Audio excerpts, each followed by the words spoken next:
What's up, beautiful people? Thank you so much for stopping by my channel. My name is Cherie. If you are new here, hi, welcome. If you are a returning subscriber, thank you again for coming back to this side of the internet and watching my video. Today we have my TBR. This is the second time that I'm filming it, so let's hope that it, goes better than the first time. So it is officially July 5th, or I'm sorry, it is August 5th. We're going to do my August TBR.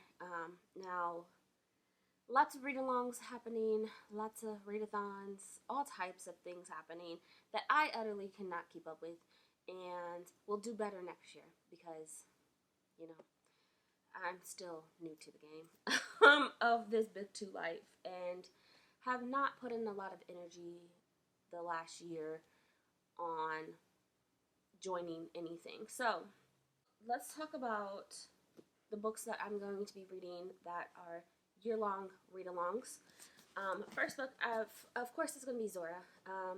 I love the fact that Brandy and I say this almost every single month that we have picked up Zora and Hurston. I absolutely adore the books. Like, it feels so homey to me because my grandmother, my father, my family, my foster family, they all talk in this English dialect that reminds me so much of like just it's just that comfort feeling. And so Zora Neale Hurston has been amazing. Moses Man on the Mountain, I devoured that book, which was the book for June. July was Tell My Horse, which was a voodoo Haiti Jamaica theme.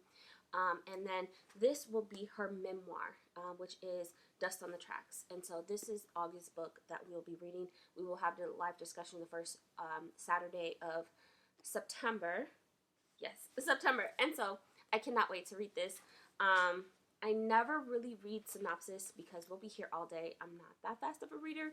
So, but this is her memoir. We had her mother and her father's memoir-ish that was told in a fictional story.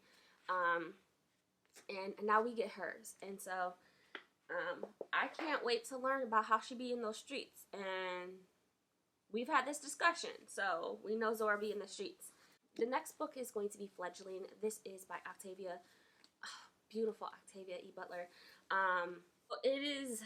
It says that she is in fact a 53-year-old vampire genetically modified to walk in the day of light. The only survivor of a vicious attack on her community with no memory of her past life, Zora now struggles to rebuild her family and learn what she wants and still wants to destroy her. And this is the book that started this whole Octavia E. Butler read-along. And so I cannot wait to read it. I love all things vampires. All things vampires. The next is going to be a third book that I do not have of the Dandelion Dynasty. That is called The Veiled Throne. Book 2 was completely epic. It took a while for me to get through, but I finally finished it, and it was completely epic. I absolutely loved it. I don't hear as much conversation about The Veiled Throne, but more about The Wall of Storms. Yeah, I just completely got lost in the book, and so I can't wait to read the third book and talk about it with my group of friends. So the next 4 books are going to be the Full Moon Readathon. And I'm going to go over the prompts real quick because I put them in a post, and so just to make my life easier. So Jan from Jan Agaton is doing a full moon readathon, and it lasts for 13 days. It's almost up, but I've been having an amazing time. Let's start with the book that I've already read, just because I absolutely love this book. This is the double prompt, and the double prompt is fire, morally great character, and read past your bedtime, which I do every day. And so, yes, this is the book that covers all 3 prompts for the devil. So we have that. We have the vampire, which is blood on the cover, favorite supernatural, which is vampires, and then read a red drink. And so this is one that I will be starting soon as well. The blood on the cover is, they have like little blood drops. I don't know if that counts, but the throat is slashed. There's like blood drops around the book and whatnot that you probably definitely cannot see. But I'm using it as a blood on the cover prompt, and so that covers all three except for the red cup. That will be something that I have to do, of course. And then we have Jackolantern, which is a nostalgic, spooky book. Someone picked the book, which looks like my kid picked the book. I don't know. Anyways, but somebody definitely picked the book because that's why I own it. And something pumpkin flavored. Okay. Most likely it's going to be a scent, like something they have at Bath and Body Works. They have a pumpkin vanilla that I kind of enjoy, and so I might pair that with this. I don't know. Maybe a pumpkin candle. I don't know, but I'll figure it out. The last prompt is going to be the skeleton, which is hardcover, 206 and 300 pages, and a favorite graphic tee. Can that be this? They, them, she, him. But this is Little Eve. This is by Catriona Ward. I didn't even talk about the books. I do apologize. I have no idea what this one is about, but it is set in Scotland. A clan prepares to bring the end of the world in its imminent rebirth. Adder is coming, and one of their number will inherit the powers they want to honor, but young Eve is willing to do anything for the distinction. So we have a clan, cult-ish, that is sacrificing? I don't know. I'm gonna read it. I love that these prompts were so well thought out, and absolutely love it. Jan did an amazing job on these prompts. They're so fitting, right? Like the skeleton, the 206 to 300 bones that we have in our body. I think that was just brilliantly done. So the next book is going to be The Shadow of What Was Lost by James Islington. This is book one of a trilogy, and I am starting this with a few folks. Mel from Tomb Raider, they mentioned this book, and so yeah, we'll be starting this. I know Alici's is reading it, and a few other people are also reading it, but I'm just starting it, so I'm still on chapter 1. And so yes, I'll be reading that as an ebook, and again, I'll go ahead and the next book that I'll be reading is going to be the Book of Magic. I cannot wait to read this. I read the Book of Swords, and so the Book of Magic and Book of Swords has a ton of other authors. I think this is a great book to just be introduced to some people's work.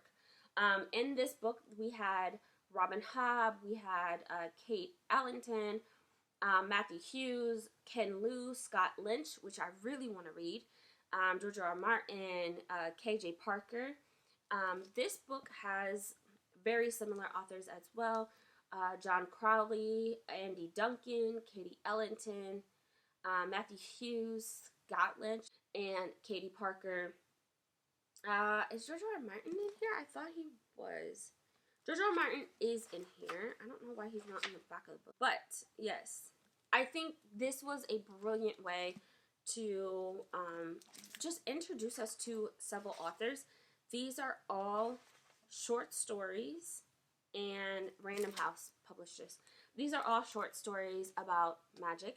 This was all short stories about a sword, whether it was claiming a sword or capturing a sword or whatever the case may be, but they're all short stories. And again, I just appreciated that all of these amazing authors being put in one book, so then that way I can get introduced to their writing and their writing style. The next series that I will be reading is the trilogy for Of Blood and Bone. This is by John Gwynne.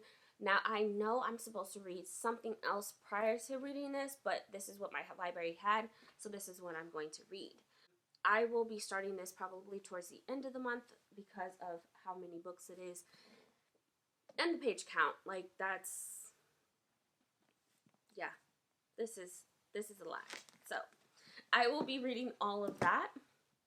Now, if I have time, I will also be reading Mark Lawrence, The Book That Wouldn't Burn. This has been on my TBR for the last 2 months, July and now August. And so if I have, this is my backup. Like, I finish all of those, that is what I'll be reading. Another read-along that I am doing is the N.K. Jemisin read-along. This is by Gabby from The Curious Owl. She is reading N.K. Jemisin, or hosting N.K. Jemisin read-along all year long. And so, how long to Black Future Month? This is a short story collection, and I don't remember enjoying this as much. Personally, I don't care for short stories. I know I'm reading a big short story book this month, but they seem so unfinished, and there's just not a lot there. But I read this, like 2 years ago when I first was introduced to N.K. Jemisin, and I actually found her on Masterclass and took her class online, and I loved it. And so I read this, but you know, it is short stories. There was like 2 that I absolutely loved. And another short story collection that I will be reading and rereading is The Wishing Pool and Other Stories by Tananarive. I started this with my friend Maya, who co-host with me for the Octavia read-along, and we started this. They were just amazing, and was able to get this autographed for me by Tananarive. And I have to show you every time I pick this book up because of how happy I am about it. And so, yes, we will be reading this as well. I have already read the first 5 stories, and the first one just, again, it's just that incomplete. Like, I want more. Tell me more. Which is why I love novels. But for a short story collection, this was really done really well. This was done really well. And I'm enjoying it a lot. Okay, last but not least, you guys know we have a ton of series in here. This is all of the series on my shelf. So I have middle grade in here, manga, I have adult, young adult, etc., etc., etc., etc., right? So I have a lot of big books on my TBR this month, so hopefully I get something small like middle grade. So what was picked was Kingdom of the Wicked, and I've already read it earlier this year, so we're going to take that out. Alright, so the one that we have is going to be Percy Jackson and the Olympians. I spoke that into existence, didn't I? Percy Jackson in the Olympians. So let me go ahead and grab that real quick. Percy Jackson. Am I excited to read this? Yes and no. Did I read this as a kid? No. I did not read this when I was a kid at all. I watched the movie, and then that was it. But yes, we have 5 books to throw on this massive TBR. I can tell you for sure, this ain't gonna get read this month, because why? This is like 1,300 pages total for the entire series. But I'm glad to be taking it out of my stash of series that I have on my shelves. And so, yeah, Percy Jackson, and we'll be reading this. Do I sound excited? No. I'm not that excited, because this is a lot. I might have overdone it with the amount of series that I'm reading this month. Yeah. So, I'm going to go ahead and get started in reading. I can't get them out of the box. Looking at all of these books, it's a lot, but is it doable for someone who is an avid reader? Absolutely. Now, would I do this in like the holiday? Would I read all of these books during the holiday season? Absolutely not. What you will see now that school is starting for our kiddos and life is getting busy, life is just busy, and the holiday season is creeping up on us. The amount of books that I read is definitely going to go down. Probably definitely September, for sure October. So we will see a lot of, you will see on my channel, definitely probably less than 10 books. A drastic decrease in books because of just the holiday season. I'm probably going to be working more, etc., etc. But that is it. I would love to show you all of the books and hold all of the books, but it's just too much. So I'm going to go ahead and end it here. I will see you guys on Sprints on Sundays, and until next time, bye.